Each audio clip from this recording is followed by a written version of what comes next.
This week on This is America and the World, our guest is Ambassador Faycal Gouia. Ambassador Gouia is the ambassador representing the Republic of Tunisia to the United States.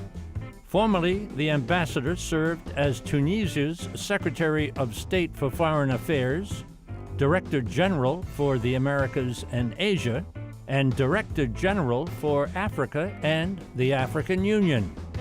Ambassador Gouia was also posted as the ambassador from Tunisia to Indonesia. Mr. Ambassador, it's so good for you to join us today. Tell me three things that we should all know about Tunisia. First, history. Tunisia is an old nation, more than 3,000 years of history. We all remember the Carthage and Hannibal and his elephants and the Punic Wars. We all remember also the Roman Empire invasion of Tunisia for so many centuries. We all remember the succession of civilizations and people that came to Tunisia because of its location, because of its beauty, and because of its strategic position in the Mediterranean. Second is Tunisian women, I would say. We have an active and vibrant and dynamic women in the country. Their emancipation contributed a lot to the development and progress of the country. Women in Tunisia get their liberty and their rights in the early 50s. More exactly in 1956, and since that time, women in Tunisia were contributing to the prosperity of the country and the family. It is important to have a leading woman in any family, to have brilliant and vibrant also children. Third, I would say Tunisia's beauty. Tunisia is in my sense, and according to everybody who visited Tunisia, Tunisia is a beautiful country. It is a country to be visited. And I encourage all Americans to visit Tunisia. And I'm sure they will never forget it and they will never regret it. A nice three things that you've laid out for us, Ambassador. North Africa, we call it North Africa. Tell me a little bit about the neighborhood, the countries, and your place in North Africa. We are, as you mentioned, located in North Africa, what we call also the Maghreb. That means the western part of the Middle East, and versus the Mashreq, which is the eastern part of the Arab world. And we have also a political groupment. We have what we call the Arab Maghreb Union, which is composed of 5 countries: Mauritania on the ocean, and then Morocco, Algeria, Tunisia, and Libya. So this group of countries is a political, but also economic and social groupment, and is working towards unifying, as the name indicated, is to unify the 5 countries of the Maghreb. We have a very strategic position. We are close to Europe. We are on the Mediterranean, one of the most and the busiest seas in the world. And we are in the heart of the world. We are in the heart of the civilization of the world. Since the antiquities to now, the Mediterranean Sea, as you know, is a very, very important and busy sea. Most of the world maritime traffic happens in the Mediterranean Sea, and before our limits and borders, thousands and thousands of ships are crossing every day from north to west and from south to east, and so it's a very dynamic and busy area. Let me take a little break. Tell the folks at home we're talking with the ambassador from the Republic of Tunisia to the United States. We're getting a wonderful education about his country and that part of the world. Sit tight. We'll be back on the other side. This is America and the World. This is America and the World is brought to you by the Libra Group, the Stavros Niarchos Foundation, John and Mary Pappajohn, the American Hellenic Institute, the U.S.-China Education Trust and F.Y. Chang Foundation, guided by Ambassador Julia Chang Block, President. The National Hellenic Society, preserving Hellenic heritage in America. Katerina Panagopoulos. The BEHRAKIS Foundation. The League of Arab States. The Rotendaro Family Trust. And the Embassy Series, uniting people through musical diplomacy, presenting international artists in diplomatic settings. Mr. Ambassador, folks may have in the back of their minds, I have it in the back of my mind, Tunisia being the jumping off point for the Arab Spring back in, what, 2011, was it? That's right. The first uprising happened in December 2010, but the what we call the revolution and the departure of former president from the country was on January 14, 2011. That means 7 years ago. And in few days, we will be celebrating the 7th anniversary of that uprising and of the what we call the Arab Spring. When you look at the Arab world today and you think of the Arab Spring, how has it played out? Good news, bad news? I would consider what happened in Tunisia and in the Arab world as good news. Some people would not be happy with my answer, would say what's going on in some Arab countries is not good news at all. But I would say that it created a dynamics in the region. For so long, the region was going through a very status quo. Same people, same regimes, same political systems. What happened in Tunisia on that Friday, January 10, 2011, just gave hope to the people of the region and just put the seeds for democracy in the region also, because the region was living under autocracies and under dictatorships for so long. And hopefully the Tunisian people started this movement, popular movement, towards liberties and democracies. In some countries, it was a success, and I would mention Tunisia in this case. In some others, it's a kind of turmoil and a chaos, but by the end, the people will win, and they will establish what they aspire to achieve, which is democracy. Tunisia is a democracy, huh? Tunisia is an established democracy now. Let's talk a little bit about the country itself. Population. Tell me a little bit about the population, about the people there, what they do, how they make a living. Okay. Tunisia is a country for 11 million people. Okay. We have another 1.5 million living abroad, mainly in Europe. Tunisians are in all domains and sectors. We have a diversified economy. They get their livings from agriculture.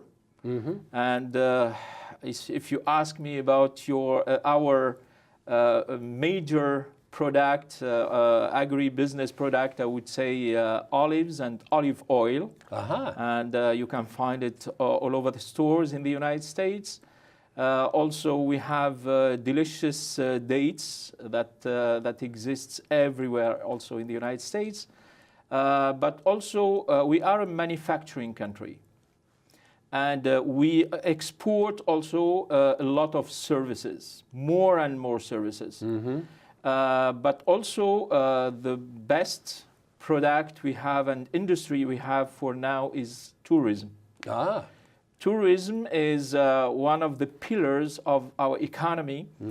About 8% of our economy, of our GDP, came from tourism. Of course, tourism was impacted by the situation in the country and in the region, but hopefully in the last couple of years, and especially during last year, 2017, the tourism sector is recovering, and more than about 7 million people visited Tunisia last year. Where did they come from? Mostly from neighboring countries. For instance, we had 2.5 million tourists from Algeria. It's a very good market. And next door, huh? Next door. And we are brothers, as we say, and very close culturally and in terms of language and civilization, etc. But also many Europeans, French, Italians, you have a Germans. close relationship with France and Italy, don't you? Of course, we are very close by history, but also culturally we are very, very close. You know that France was occupant of Tunisia for 75 years, from 1881 to 1956. And they are our first economic partner. Yes. So no hard feelings? No, not at all, not at all. Most of Tunisians, you know, and French, we have very good relations, political relations, people-to-people relations, which is very important, and also economic relations. Are both languages spoken? Oh, every Tunisian speaks French. Okay. Yeah. Tunisians are good in languages. They speak Arabic as a mother language, and French, as well as English. How about the capital city? The capital city is Tunis, 2 million people. It's the center, the political, also the financial, and also the economic center. But with more 3 or 4 major cities, especially Sousse in the middle of the country, and it's on the shore. It's a beautiful city on the Mediterranean. Sfax as an industrial city, and so many other cities. I didn't mention my hometown, which is Kairouan. Kairouan is the first Islamic city in the Maghreb, in North Africa. When the Muslims came from the Gulf countries and from the Arabic Peninsula, they came first to Kairouan, and from Kairouan, Islam was expanded to all the Maghreb region. So that's the 700s, huh? Exactly, exactly. And Tunisia is a Muslim state, Majority, yes, with a minority of Christians and Jewish. They pride themselves, and you pride yourself, on the fact that it's a very tolerant society? It is. I think the key word in Tunisia and the reason of the success of Tunisian is tolerance. We are tolerant people, maybe because we are in the heart of the Mediterranean, and we witnessed so many civilizations. That's why Tunisians are open-minded. That's why tourism represents one of the most important economic sectors in the country. When any foreigner comes to Tunisia, he feels right away at home, and people are very smiling, very welcoming, and they love to get in touch with foreigners. I say often that the warmth and hospitality of the Arab people cannot be denied. That's true. Just absolutely outstanding. Absolutely. And people should know that. I mean, you and I would not pass on the street and say hi and just keep going. It just never was happening. It's just come to my house, have some coffee. First thing is to invite you to the house. Yes. And to invite you also for a meal. Absolutely. And we would like to share, food and drinks and with our guests. And we, especially in Tunisia, we do that with a lot of open heart. Yes. And especially when it comes to Americans, by the way. Is that true? If you say I'm American or I'm from America, people are, yes. Doubly welcoming? Doubly welcoming. I want to talk again, you mentioned it already in our opening 3 things that we should know, but the code of personal status, right. As far as women's rights are concerned, marriage, inheritance, taking the lead on even domestic abuse. Right. Talk a little bit more about that, because that's such a wonderful thing to hear about and know that Tunisia has taken the lead in the Arab world. Absolutely. Tunisia took the lead. And as I mentioned, our first president, Habib Bourguiba, presented to our new Constituent Assembly a bill, what is called now the Personal Status Code. It is a law that gives the same rights for men and women, and that organize also the family. About, as you mentioned, divorce, and it's about how to say that? Abuse. Domestic abuse, yes. and all kind of relations between men and women in the family. Well, I gathered that the old law was that the men could marry outside the religion, but the women could not. The men could inherit, but the women could not. Things like that have now changed to total equality, huh? Actually, the Personal Status Code put rules for every relation, within the family. But also, President BEHRAKIS, our current president, gave more to women. He gave women the same inheritance share, because in the former status code, men have double of that women can get from inheritance. President BEHRAKIS just in 2017 introduced a new bill giving the right for women to inherit at the same level of men, considering that it is up to the family and to the siblings themselves to decide, but women can have half of the, or can inherit exactly the same as the men. And also President Qais presented another law giving the Tunisian women the right to get married with a non-Muslim husband. Yes. So before it was compulsory for a Tunisian woman to marry a Muslim husband. If he's not Muslim, he has to convert to Islam. Yes. Now, any Tunisian woman can marry a man from any religion, considering that, and it's part of the what you call tolerance, and it's really this is one of the most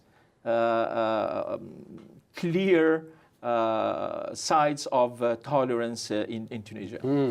One of the things I was reading, and I wanted to ask you about plans for the future in Tunisia, and I read about sports city and telecom city and economic city, and you mentioned services earlier on in our conversation. Put all that together and tell me about plans for the future. Yes, you mentioned a few we call them mega projects. These are foreign investments coming from different countries and different companies that consider Tunisia as a wonderful and a good site for investment.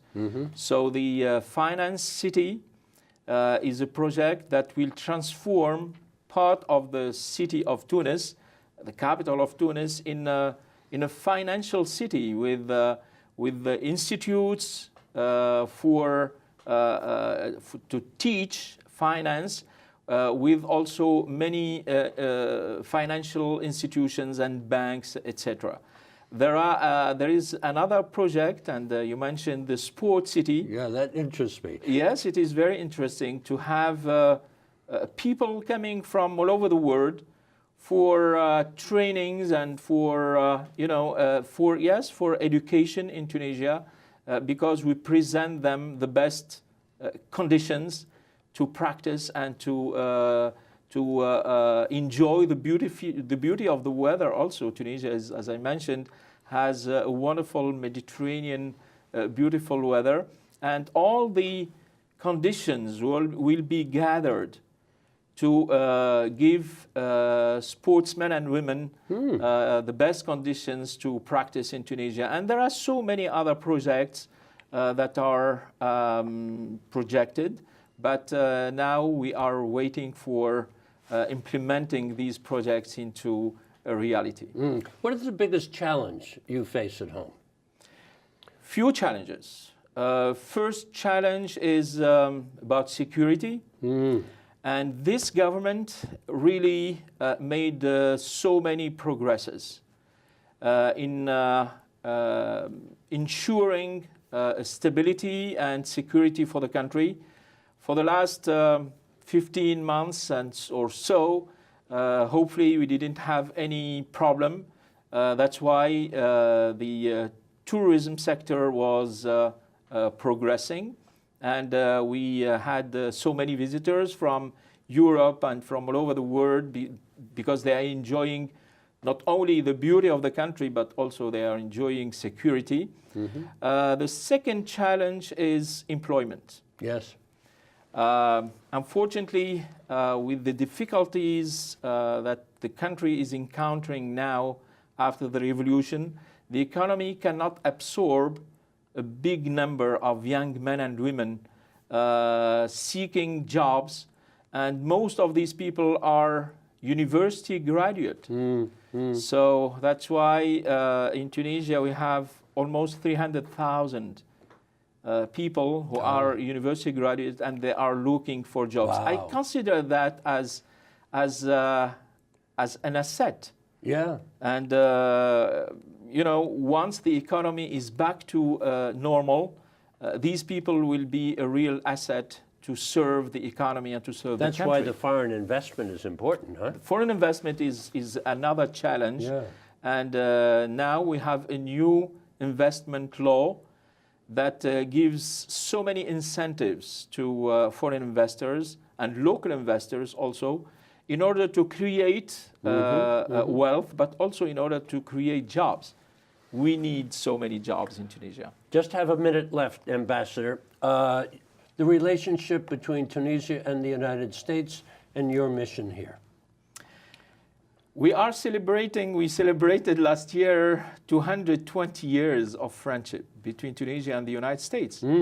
The first agreement was signed between the two countries in July 1797. Whoa. So, as I mentioned, 2017 was, we celebrated 220 years of solid relations between the two countries. My mission here is, at the same time, easy and challenging. Easy because Tunisia is well accepted by Americans, by the normal Americans, but also by politicians, the administration, and Congress. So I have so many friends, both at the administration, at Congress. And the challenge? The challenge is to further develop these relations, especially on the economic side. We need more investments, we need more tourists in the country, and we need more partnership between our two business communities. Mr. Ambassador, thank you so much for the education. Thank you so much for the invitation. Thank you. Thanks a lot. For information about This Is America and the World, and to watch all of our programs, visit our website, thisisamerica.net, and look for us on Facebook and Twitter. You can listen to all of our ambassador interviews on our podcast, The Ambassador Series. It's available on our website and iTunes. This is America and the World is brought to you by the Libra Group, the Stavros Niarchos Foundation, John and Mary Pappajohn, the American Hellenic Institute, the U.S.-China Education Trust and F.Y. Chang Foundation, guided by Ambassador Julia Chang Block, President. The National Hellenic Society, preserving Hellenic heritage in America. Katerina Panagopoulos. The BEHRAKIS Foundation. The League of Arab States. The Rotendaro Family Trust. And the Embassy Series, uniting people through musical diplomacy, presenting international artists in diplomatic settings.